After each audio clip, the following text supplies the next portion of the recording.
최원복 선생의 섭리적 사명, 사길자, 세계평화 통일당 회장.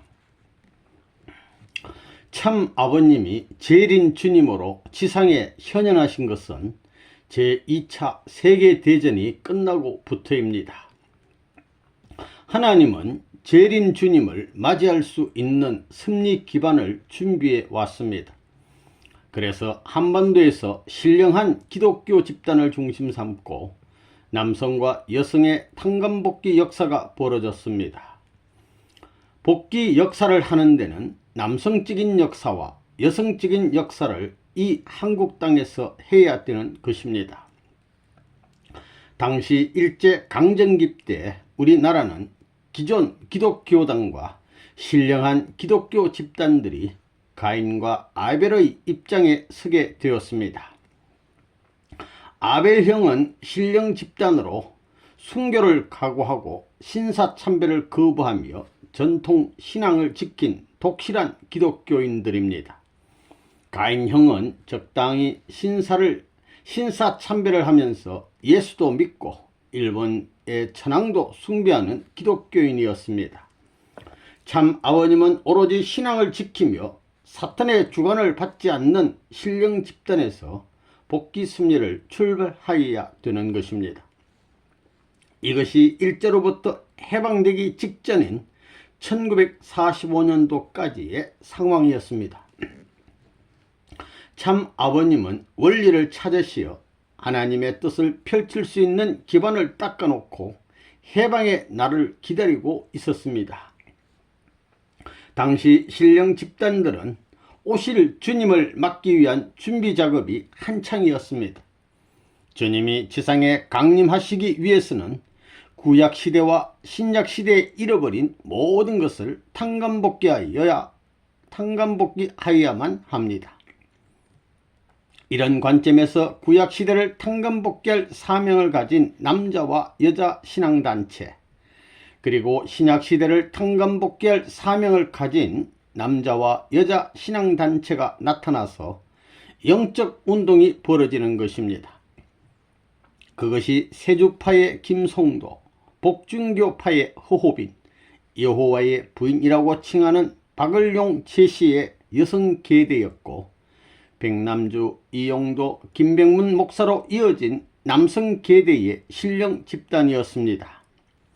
여기서 잠깐 요 우측 사진을 볼 것 같으면 사길자 회장 그리고 남편 되시는 유효원 초대협회장님과 함께 예진님을 돌보며 라고 적혀 있습니다. 요 애기님이 예진님이고 이렇게 네 분께서 안고 야외에서 찍은 사진 되겠습니다. 이 신령 집단들의 공통점은 재림 주님이 구름을 타고 오시는 것이 아니라 여인의 몸을 통해 한반도에 강림하시게 되고 죄의 뿌리는 선악과라는 과일을 따먹은 것에서 온 것이 아니라 음란으로 인한 남녀관계가 동기라는 교리였습니다. 참 아버님은 이러한 집단들을 찾아서 세례 요한으로부터 축복을 받던 예수님처럼 탄감복귀 섭리의 길을 가셔야만 했습니다.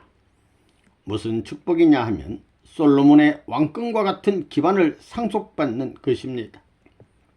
이러한 축복 기반이 없이는 세계적인 지상천국의 이상세계를 찾아갈 수 없었습니다. 참 아버님께서는 한반도에 닦아온 하나님의 섭리 기반을 상속받기 위해서 신령 집단을 터로해서 한국 기독교를 연합해서 세계로 전진하려는 준비작업을 펴야 했습니다. 이러한 영적인 그룹들은 세력도 강하고 경제적으로 튼튼하기에 복귀된 아담 해와형을 그들에게서 찾으려 했던 것입니다. 만약 아벨 기독교단인 신령 집단들이 사명을 다했더라면 충분히 가인 기독교단을 흡수할 수 있었습니다. 그리하여 참 아버님은 해방 후에 신령한 종교단체의 지도자인 김백문 그룹에 들어가 말없이 종살이를 하며 정성을 다하여 섬겼답니다. 그는 재림 주님을 영접한 기반을 구축하라는 계시를 받고 이스라엘 수도원을 세워 준비하고 있었습니다. 6개월 이후에 그 사람의 입을 열어 영계에서 가르쳐 주었습니다. 참 아버님이 솔로몬의 영광을 가지고 오신 주님이시라고 증거했습니다. 그 후 그는 참 아버님에게 굴복하고 따라야 되는데 증거는 했으나 따르지 않았습니다. 그러니까 김백문의 제자 가운데 신령한 제자들이 이제는 김 목사를 따르지 말고 문 선생을 따르라는 계시를 받았습니다. 마치 예수님이 세례 요한으로부터 증감을 받았으나 모심을 받지 못하신 것처럼 참 아버님도 증감은 받았으나 모심을 받지는 못해 나오셨습니다. 그래서 이북에 간 것은 나는 여호와의 부인이로다 라고 증거하는 사람을 찾으려는 것이었습니다. 아무리 하늘 부모님이 참 아버님을 세우려 해도 모심의 기대가 세워지지 않으면 어쩔 수가 없습니다. 그래서 참 아버님을 증거해야 하는 사람들을 참 아버님이 먼저 아벨이 가인을 사랑하듯이 희생하고 봉사해야 했습니다. 마치 야곱이 에서를 섬겨 감동을 주었듯이 참 아버님도 박을용 할머니의 속옷까지 빨아주면서 완전히 종살이를 했습니다. 성김을 받는 가인편 사람들이 그 정성에 감동해야 참 아버님을 영계가 그 사람으로 하여금 참 아버님을 증거하게 한답니다. 김성도 할머니는 참 아버님을 뵙기 전에 돌아가셨고 호흡인 여인은 춘향이와 이도령이 만나듯 평양의 대동보안소 옥중에서 참 아버님을 모실 기회가 있었습니다. 그러나 참 아버님의 밀서를 부인하고 따르지 못해 그만 순교를 당했습니다. 박을용 할머니는 정성을 다해 참 아버님이 모셨는데 참 아버님을 메시아로 증거하고서도 의심해서 미쳐버렸습니다. 1대 2대는 제대로 안되고 3대에 가서 간신히 찾았으나 주님으로 증거만 했고 섬기지를 못해 그만 미쳐버린 것입니다. 그 사연을 옥세현 할머니에게 들은 바 있습니다. 박을용 할머니가 참 아버님이 하늘의 총리 되시니요 재림 예수이시요 하나님 대신자라고 증거한 후에 참 아버님께 자신의 사명을 물었답니다. 내가 어떻게 당신을 따라야 합니까? 이에 참 아버님은 섬길 방법을 구체적으로 암시하여 주셨습니다. 옥세연 여사를 모셔라. 순간 박을용 여인은 이때껏 종으로만 여겼던 참 아버님의 종을 따르려니 도저히 감당할 수가 없어서 미쳐버렸답니다. 항시 우리는 하나님 중심이냐 자기 중심이냐를 분별할 줄 알아야 합니다. 이처럼 참 아버님께서는 준비된 신령한 아벨 기독교로부터 증감은 받았지만 실제로 모심을 받지는 못했습니다. 영적인 아벨령 기독교단에서 복귀한 아담 헤아가 나와야 되는데 안 나왔습니다.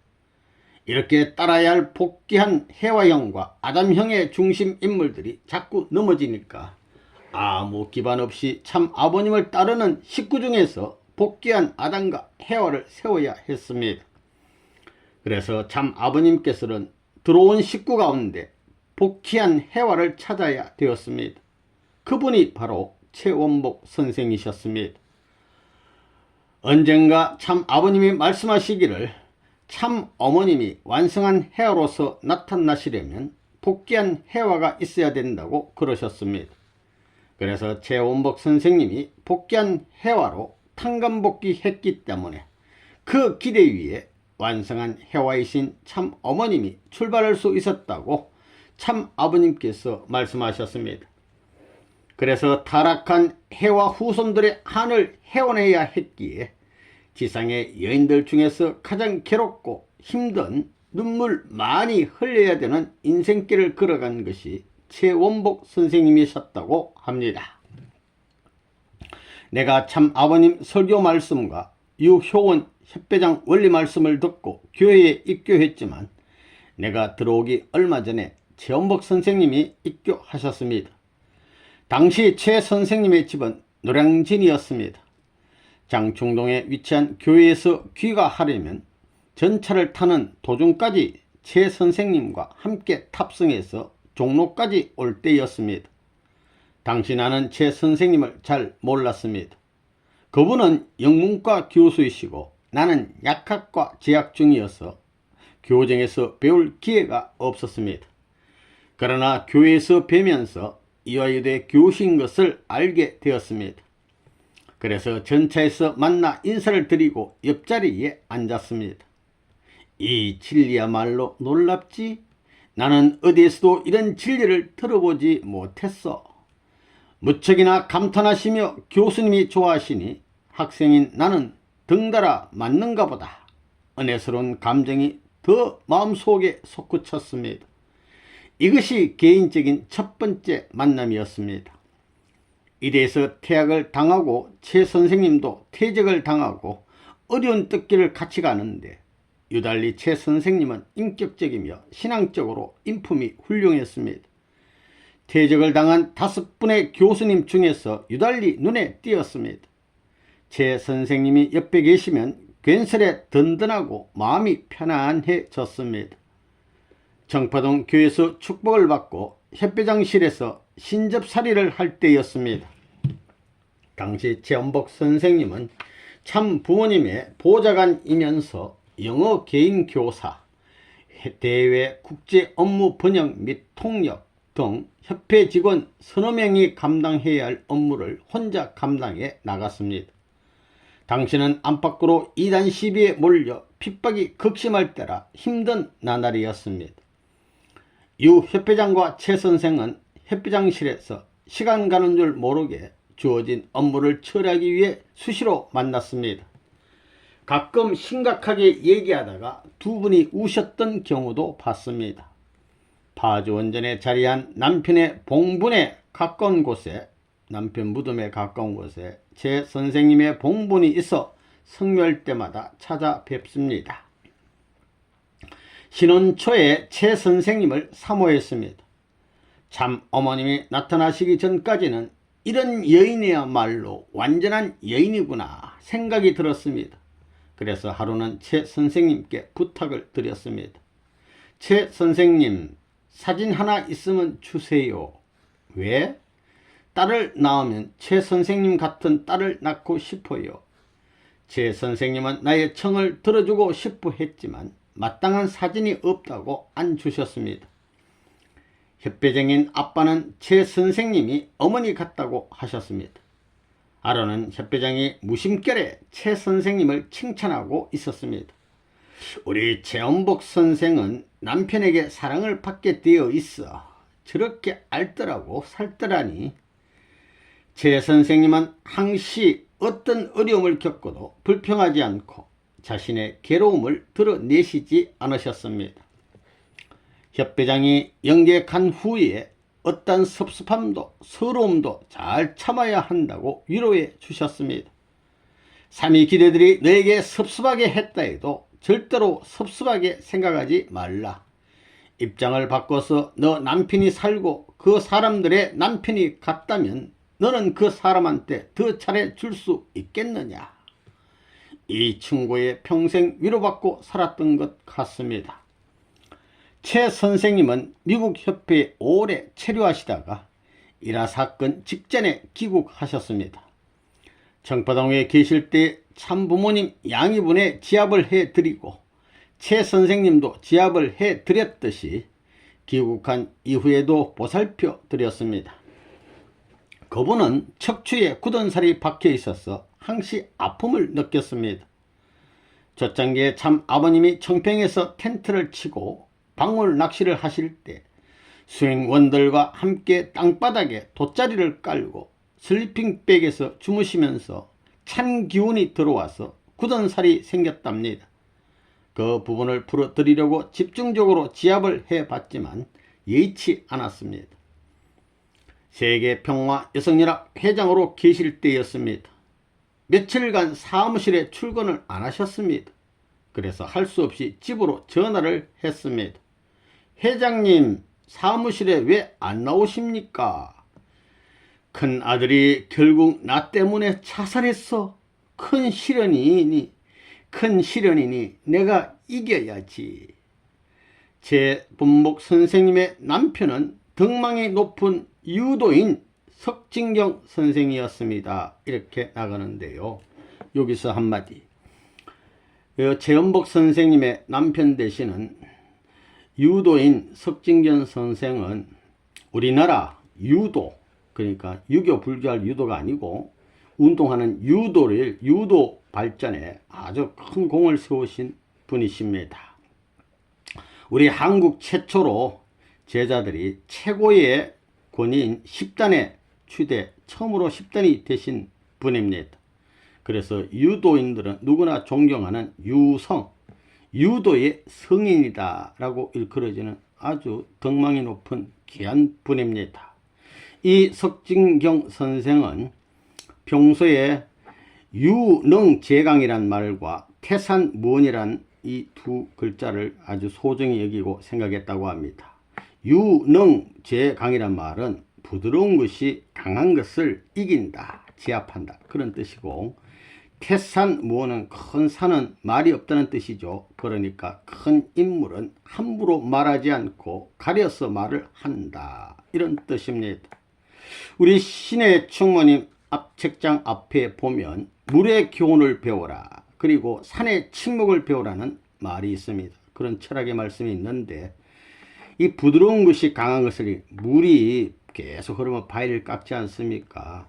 부드러운 것이 강한 것을 이기는 대표적인 물의 교훈, 또 산의 침묵을 배우라고 하셨는데, 그 귀한 두 가르침도 아마 덕망 높으신 유도인 석진경 선생으로부터 많은 영향을 받은 참 가르침이 아닌가, 그렇게 생각이 됩니다.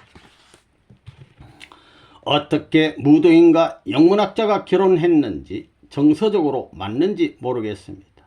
이게 사랑의 힘입니다. 원리와 말씀을 깨닫고서 성별 생활을 시작했는데 계속하기가 참으로 힘들어 도저히 집에서는 있을 수 없어 집을 나와 살았습니다. 탕감복기라는 참 어려운 길입니다. 제 선생님의 남편이 애처가 이기에 아내가 보고 싶어 하루는 데리러 왔답니다. 큰 아들이 엄마를 너무나 그리워하다가 미쳐서 정신병원에 입원해 있다고 가보자고 하더랍니다. 혹시 그 아들 때문에 아내가 돌아올까 싶어서 병원에 가보자고 했답니다. 병실에 들었으니 엄마! 큰 아들이 반가워 어쩔 줄 몰랐습니다. 다른 사람들은 전혀 못 알아보는데 엄마만은 알아보더랍니다. 제 선생님은 너무나 기가 막혀 미칠 지경이었지만 사무친 탕감복기의 길을 위해 빠져나왔답니다. 이 탕감복기, 우리는 잘 몰라요. 너무너무 어려운 길, 탕감복기의 길. 겨우 이 아들이 태어나여 대학을 졸업하였고 대학 이대 출신인 신부를 맞아 결혼을 했는데도 불구하고 어머니가 그리워서 노이로제에 걸려 사살로 생을 마감해 버린 것입니다. 미국 식구들이 최연복 선생님을 그리워했습니다. 참 아버님의 통역관 중에서 최 선생님이 제일 은혜스럽고 참 아버님의 심정을 가장 잘 대변해 주셨다고 합니다. 참 어머님이 나타나기 전까지는 참 아버님의 심정과 하나된 상태에서 식구들을 포용하고 밤새도록 식구들의 고민을 어머니같이 받아주셨습니다. 눈물이 많은 최연복 선생의 인품은 참으로 덕망이 높았습니다. 정포동 전 본부교회는 어머님 한 분 찾기까지 말 못할 비참한 복귀의 역사가 가득 서려 있습니다. 제일 많이 고통받은 분이 최연복 선생이셨습니다. 그분을 생각하면 마음이 아프고 그립기만 합니다. 한마디로 말한다면 최연복 선생은 섭리의 거룩한 제물입니다. 그래서 참 부모님은 제 선생님의 성화 소식을 듣고 급거 귀국하셨습니다. 참 아버님이 참 어머님을 만나신 것도 복이지만 최연복 선생님을 만나지 못했다면 참 어머님이 설 수 없었답니다. 왜냐하면 완성한 애아가 나타나기 위해서는 모든 여자를 복귀했다는 조건을 세워야 되는데 그 조건을 세운 최원복 선생님이 계셨기에 참 어머님이 이 땅에 설 수 있었습니다. 그런 관점에서 최원복 선생님의 공로는 지대한 것입니다.